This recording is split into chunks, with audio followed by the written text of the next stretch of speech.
David Muir, ABC's World News Tonight, America's most watched newscast. Now streaming same day with all the breaking news of the day on Disney+.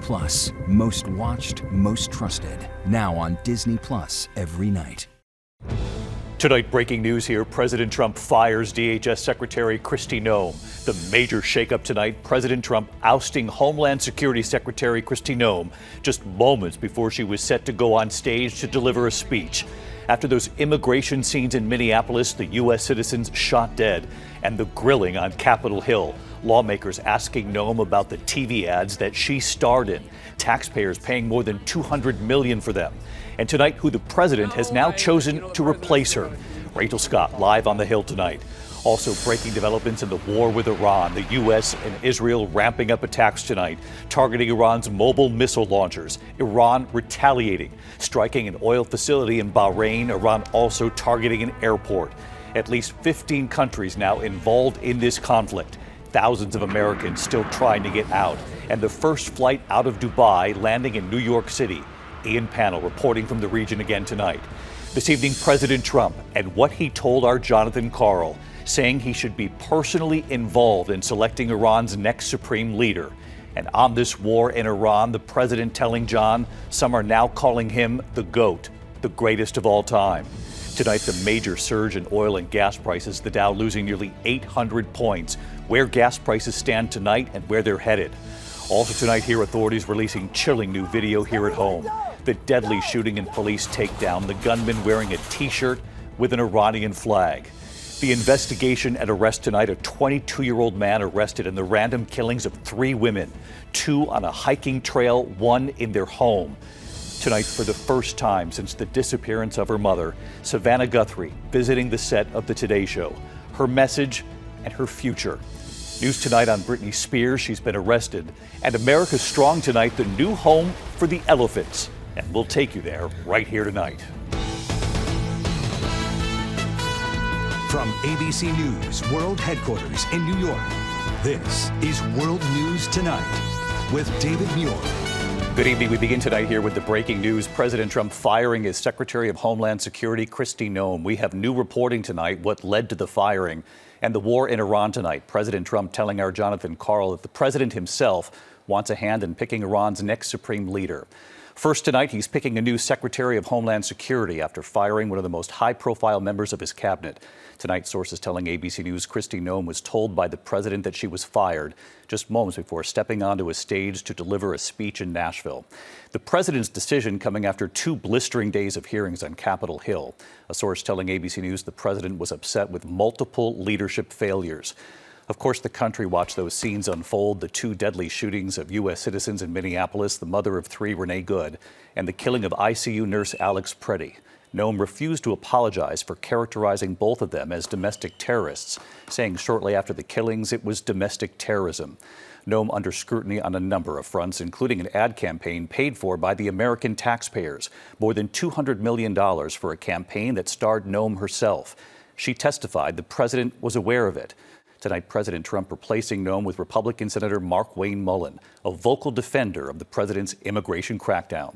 ABC's Rachel Scott leading us off from Capitol Hill tonight. She was one of the most high-profile members of the cabinet. And tonight, Homeland Security Secretary Kristi Noem is out, fired by President Trump, the first major shakeup of his second term. Today, they're letting me roll with them. Noem's tenure defined by controversy and flashy photo ops. For the president, a $220 million taxpayer-funded ad campaign may have been the last straw. I'm Kristi Noem. The secretary seen galloping through Mount Rushmore. Anyone who searches for freedom can always find a home here. Tuesday, Republican Senator John Kennedy grilling Noem about taxpayers paying for that campaign. The president approved ahead of time you spending $220 million running TV ads across the country in which you are featured prominently. Yes, sir. We went through the legal processes, did it correctly. Did the president know you were going to do this? Yes. He did? Mm-hmm. Yes. Okay. Kennedy deeply skeptical. That's not the president of the United States I know. And in fact, after the hearing, the president of the United States called me. I'm going to put it this way. His recollection and her recollection are different. Tonight, administration sources telling me Noem's ouster was the culmination of her many unfortunate leadership failures. Flashpoints laid bare this week in two bruising congressional hearings. Noem was pressed on the chaos in Minnesota, federal officers killing protesters Alex Preddy and Renee Good. Noem quickly characterizing the victims as domestic terrorists just hours after they were shot dead. That is the definition of domestic terrorism. Tuesday, the secretary refused to apologize. Do you want to apologize for that characterization that they were domestic terrorists? I will continue every day to get up and to work hard to give everybody factual information. Noem was also asked to explain her relationship with her powerful top aide, Corey Lewandowski, President Trump's former campaign manager, whose official role was a special government employee. Secretary Noem, at any time during your tenure as Director of Department of Homeland Security, have you had sexual relations with Corey Lewandowski? Mr. Chairman, I am shocked that we're going down and peddling tabloid garbage in this committee today. Noem even called to task for writing in her book that she shot and killed her family's rambunctious puppy. A 14-month-old dog is basically a teenager in dog years. You decided to kill that dog because you had not invested the appropriate time in training, and then you have the audacity to go into a book and say it's a leadership lesson about tough choices. Today, President Trump announcing on social media that Noem was out. Sources tell us he called to inform her just minutes before she took the stage at a speech in Nashville. The president's pick to replace Noem, Oklahoma Senator Markwayne Mullin. I spoke to him on the Capitol steps. Is there any learning lessons that you have picked up from Noem and ways in which you want to lead the agency a little bit differently? Kristi is a friend. She was tasked to do a very difficult job, and I think she has performed the best she can do underneath the circumstances. Of course, Kristi Noem oversaw the president's deportation raids, all of those flashy photo ops. But tonight, she is no longer the face of that immigration crackdown. Instead, the president says he's moving her to a new role called Special Envoy for the Shield of the Americas, though, David, it's unclear what exactly that is. You'll be tracking this all week long for us, Rachel. Thank you. Live on the Hill. Now to the war in Iran tonight. The president telling ABC News today that he should be personally involved in choosing Iran's next supreme leader. The U.S. and Israel tonight ramping up attacks targeting Iran's mobile missile launchers. Iran retaliating, striking an oil facility in Bahrain, some Iranian missiles avoiding interceptors. Iran also targeting an airport. At least 15 countries now involved in this conflict. Thousands of Americans still trying to get out of the Middle East. The first flight out of Dubai landing in New York City today. Our chief foreign correspondent Ian Pannell from the region again tonight. The US and Israel unleashing new waves of devastating attacks on Iran tonight, ramping up strikes against the regime. And late today, President Trump saying the operation is far ahead of schedule. We're destroying more of Iran's missiles and drone capability every single hour, knocking them out like nobody thought was possible. The president urging regime change and telling our Jonathan Karl that he should have a role in picking Iran's next supreme leader, and saying the Ayatollah Khamenei's son, Mujtaba, is not an acceptable option. I'm once again calling on all members of the Iranian Revolutionary Guard, the military and the police to lay down their arms. They're only going to be killed. And now is the time to stand up for the Iranian people and help take back your country. And tonight, Secretary Pete Hegseth saying the amount of firepower over Iran is about to surge dramatically. Iran is hoping that we cannot sustain this, which is a really bad miscalculation for the IRGC in Iran. Israel releasing video of a mid-air dogfight over Iran. The IDF saying an Israeli F-35 stealth fighter shot down an Iranian warplane, marking the first ever confirmed air-to-air takedown by an F-35. US B-52 bombers striking Iranian ballistic missile and command and control facilities. And tonight, the war widening. Israel fighting on two fronts, striking Iran and Lebanon, pounding Beirut. Allahu Akbar! Our Matt Rivers is there. It sounds like incoming. Yeah, there's the explosion, series of explosions there. That's the latest Israeli airstrike. Hundreds of thousands of people were warned by the Israeli military to evacuate from there earlier today in advance of those airstrikes that we just heard. But Iran's still striking back. today releasing video claiming to show the launch of a missile with multiple warheads. Dramatic video posted online capturing massive explosions as Iranian missiles slammed into an oil refinery in Bahrain. Air defense systems firing, but missing the missiles. No injuries reported. And for the first time since this war erupted, Azerbaijan says it was targeted by 2 Iranian drones. One landing near a school. Another hitting an airport, causing injuries. Iran denies attacking the country. And with more US troops heading to the region, a new warning from Iran tonight, saying thousands will be killed if the US dares launch a ground offensive. One Iranian official saying, "We're waiting for you." Thousands of Americans still struggling to escape the war-torn region. The first direct flight from Dubai arriving in New York today. The State Department confirming the first charter flights took off, and they're surging additional flights and ground transport to help get Americans out. 25,000 flights have been cancelled since the war began. Officials say at least 20,000 Americans have already returned to the US since Saturday. At least 10,000 helped by the task force. Then the war started. Ryan Rivera Cabrera, a college student from Boston, was trapped in Dubai after the war broke out, telling ABC News the US government did very little to help him. Really, every time we contact a federal resource, it would just say to shelter in place and, aim to find a commercial flight. Cabrera saying he didn't feel safe until he landed in New York today. I didn't feel relief until the wheels started running on the floor just a few hours ago. That's when I finally was able to take a sigh of, relief. We saw a lot of missiles. Charles Lowe from New Jersey, also on that flight back to the US, saying he saw missiles flying over his head in Dubai. It's not usual to have missiles intercepted above your head. How difficult was it to get a flight out of there? Impossible. David, with the US warning the war's about to surge dramatically, Israel's chief of staff also saying strikes are going to ramp up in what he calls phase 2 of this war. David. Ian Pannell live in Tel Aviv again tonight. Ian, thank you. And as we reported, President Trump telling Jonathan Karl today he wants to be personally involved in choosing Iran's next supreme leader. The president also telling John many are now calling him the GOAT, the greatest of all time. Here's John Karl. Tonight, that extraordinary declaration. President Trump telling me that he must be the one to approve the next leader of Iran. We don't want them to put anybody in there unless it is approved by us. The president told me he wants to ensure a future U.S. president doesn't face a hostile Iran. We don't want some president in 10 years to get stuck with this problem and not know what to do with it.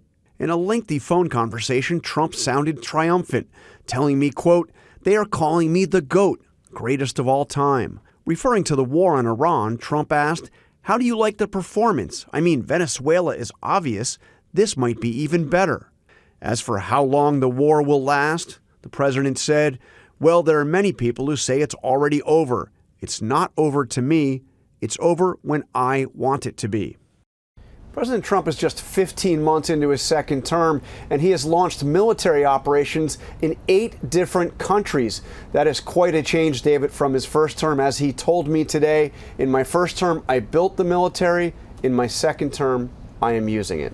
John Karl talking with the president today. John, thank you. Now to gas prices at a plunging stock market today. The Dow Jones dropping 784 points. The NASDAQ and S&P 500 also closing down. Tonight, where are gas prices now? Elizabeth Schulze continues to track this for us. Elizabeth? David, stocks tumbling on fears the war will cause long-term disruptions in the oil market. Tonight, oil spiking above $80 a barrel as Iran launches a new wave of attacks on oil facilities and on a tanker off of Kuwait. Video of that strike shared on X. Shipping traffic in the Strait of Hormuz is still halted as the price of gas soars, now $3.27 a gallon for the national average. That's the highest in almost 2 years. Price is up almost 30 cents from last week. And Gas Buddy says it's heading to $3.50 in the next 2 weeks. Higher fuel costs likely rippling into higher prices across the economy. David. Elizabeth Schulze. Elizabeth, thank you. And tonight, ABC News here with new reporting on what the U.S. has targeted underground in Iran. Martha Raddatz at the region as well. Tonight, the U.S. and Israel pummeling Iranian missile bases deep underground. ABC News verifying that 13 of the underground facilities have been damaged or destroyed. The Israeli Army Chief of Staff claiming 60% of the launchers have now been taken out. But for American taxpayers, it's coming with a steep price tag. One estimate by the Center for Strategic and International Studies, a bipartisan think tank, puts the cost at $3.7 billion for the first 100 hours alone. That's more than $891 million per day. The Pentagon's top policy official, however, unable or unwilling to put a price tag on the war when pressed by members of Congress. Okay, and what about cost? Can you say how much this will cost the American people? I'll get back to you, ma'am. I can't give you an answer at this point. But even though costly, late today, the Pentagon making the case that it's working, and there has been a major drop in retaliatory strikes by Iran. Ballistic missile attacks have decreased by 90% since day one. Drone attacks have decreased by 83% since day one. 6 American soldiers have been killed so far in this war, including 2 just identified, 45-year-old Major Jeffrey O'Brien from Iowa and 54-year-old Chief Warrant Officer 3 Robert Marzan from California. They were killed in a drone strike at a tactical operations center in Kuwait. And David, those strikes on Iranian missile facilities are expected to intensify tonight. David? Martha Raddatz live in Jerusalem. Martha, thank you. Back in the U.S., police tonight releasing chilling new body camera video of that suspected terror attack in Austin, Texas. The alleged gunman wearing a T-shirt with an Iranian flag. You can see the video showing the chaotic scene outside a bar. Authorities say the suspect fired a handgun from an SUV and continued with an assault-style rifle. At least 3 people killed, including 2 college students. Officers confronting the suspect, killing him at the scene. When we come back tonight, 3 women killed, authorities say attacked at random, 2 on a hiking trail, 1 at home. There's news coming in tonight of an arrest. Also, for the first time since the disappearance of her mother, Savannah Guthrie visiting the set of the Today Show, her new message and her future. Also news tonight about Britney Spears. She's been arrested, what we've learned. And the big headline involving the home of the Brady Bunch. We'll be right back. Tonight, a suspect is under arrest in southwest Colorado in the killings of 3 women in Utah. Police say 22-year-old Ivan Miller targeted the women at random, the victims in their 30s, 60s, and 80s. 1 was killed at her home, 2 killed on a hiking trail. No word on a motive. Tonight, for the first time since the disappearance of her mother, Savannah Guthrie visiting the set of the Today Show. Guthrie tearfully embracing co-workers. She does plan to return, no decision on when, saying, quote, "I still have hope and I'm still me," saying, "I don't know what version of me that will be, but it will be." Savannah and her siblings offering a $1 million reward for information leading to Nancy Guthrie's recovery. And it was great to see Savannah back today. When we come back here tonight, news about Britney Spears and her arrest. We also have news tonight on the home, that famous home of the Brady Bunch, in a moment. To the index of other news, Britney Spears arrested on suspicion of DUI in Ventura, California. Sources tonight telling ABC News police received calls of the BMW swerving, nearly crashing. Spears was released overnight. Tonight, her rep saying Britney is going to take the right steps and comply with the law. The iconic Brady Bunch home is now a landmark tonight. Council members in Los Angeles designated the home as an historic cultural monument. The exteriors of the iconic home featured in that famous sitcom, of course, from the 60s and 70s. When we come back, America Strong, the new home for the elephants right here in the U.S. And they're giving us a tour in a moment. ABC World News Tonight with David Muir. Sponsored by Nervive Nerve Relief. Feel alive with Nervive.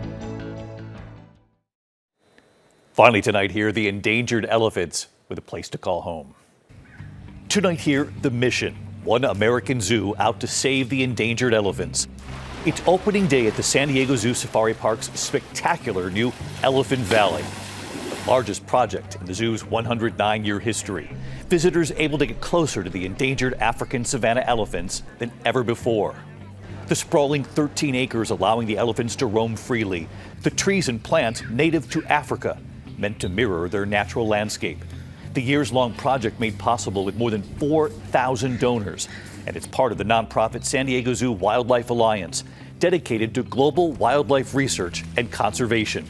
And right here tonight, hey David, Marco Wendt, Wildlife Ambassador at the San Diego Zoo Wildlife Alliance. David, you can literally see eyelashes. You can even see the hairs growing off the top of their heads. Marco giving all of us a tour.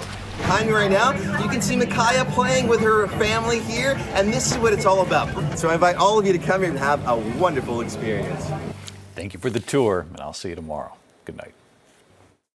David Muir, the most trusted anchor in America, the most watched anchor in America. Thank you for making World News Tonight with David Muir the #1 newscast in America.